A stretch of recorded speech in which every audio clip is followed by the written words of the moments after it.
भारत और पाकिस्तान के बीच 4 दिनों तक चले संघर्ष के बाद 10 मई की शाम 5 बजे संघर्ष विराम लागू हो गया। हालांकि अपनी हरकतों से बाज न आने वाला पाकिस्तान संघर्ष विराम का उल्लंघन करता हुआ फिर से दिखा। वहीं इस संघर्ष विराम पर तमाम पूर्व सेना प्रमुखों और रक्षा विशेषज्ञों ने अपनी अलग अलग राय रखी है।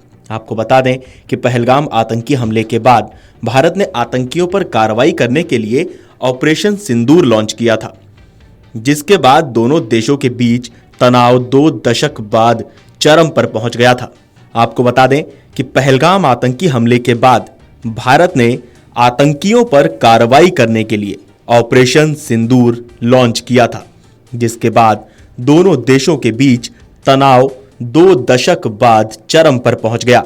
भारतीय सेना के पूर्व सेनाध्यक्ष मनोज एम नरवणे ने इस पर प्रतिक्रिया देते हुए सोशल मीडिया प्लेटफॉर्म एक्स पर एक पोस्ट में कहा, जमीन, समंदर और हवाई सैन्य अभियानों का बंद होना एक बहुत ही स्वागत योग्य घटनाक्रम है। हालांकि हमें स्थायी दीर्घकालिक समाधान तक पहुंचने के लिए अन्य मोर्चों पर दबाव बनाए रखना चाहिए। हम घटना आधारित प्रतिक्रिया नहीं कर सकते और आतंकी हमलों में जान नहीं गंवा सकते। ये तीसरा हमला है, भविष्य में कोई और मौका नहीं है।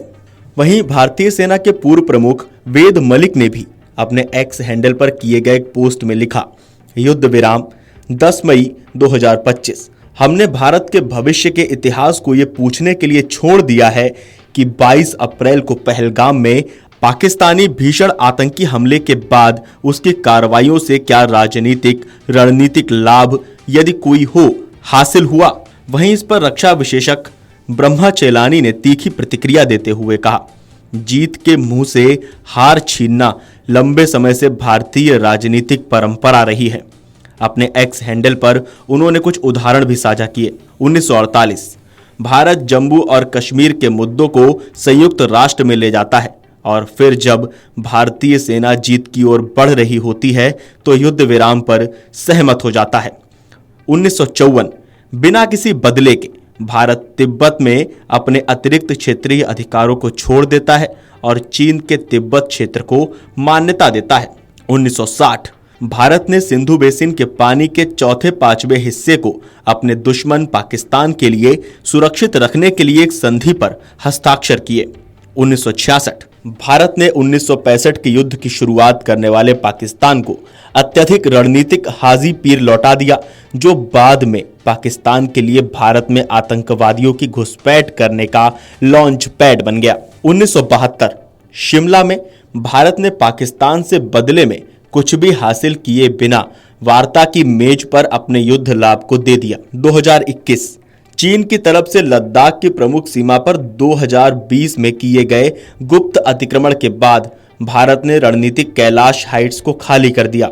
ये पहाड़ियां इतनी अहम थीं कि भारत के पास चीन से बातचीत में दबाव बनाने का एकमात्र मजबूत कार्ड थी और फिर लद्दाख के कुछ क्षेत्रों में चीन की तरफ से डिजाइन किए गए बफर जोन पर सहमति व्यक्त की।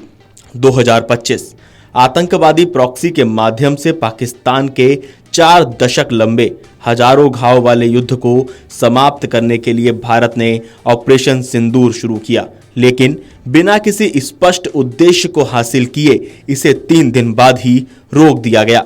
आपको बता दें कि ऑपरेशन सिंदूर में भारतीय सेना ने पाकिस्तान और पीओके में कुल 9 आतंकी ठिकानों को ध्वस्त किया था। इस कार्रवाई में कई कुख्यात आतंकी भी मारे गए हैं। इसके बाद से पाकिस्तान ने सीमा पर लगातार सीज फायर का उल्लंघन किया और भारत के कई शहरों पर मिसाइल और ड्रोन से हमला भी किया था।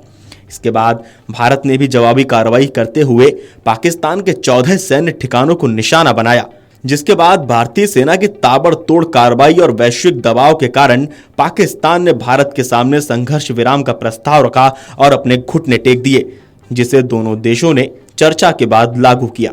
हालांकि पाकिस्तान ने कुछ ही घंटे बाद इस संघर्ष विराम का उल्लंघन किया और सीमा पार से गोली और ड्रोन के जरिए हमले करने शुरू कर दिए थे।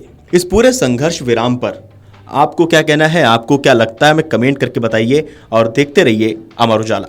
अगर आप ये वीडियो YouTube पर देख रहे हैं तो हमारे चैनल को सब्सक्राइब कर बेल आइकन दबाएं और Facebook पर देख रहे हैं तो हमारे पेज को लाइक करें।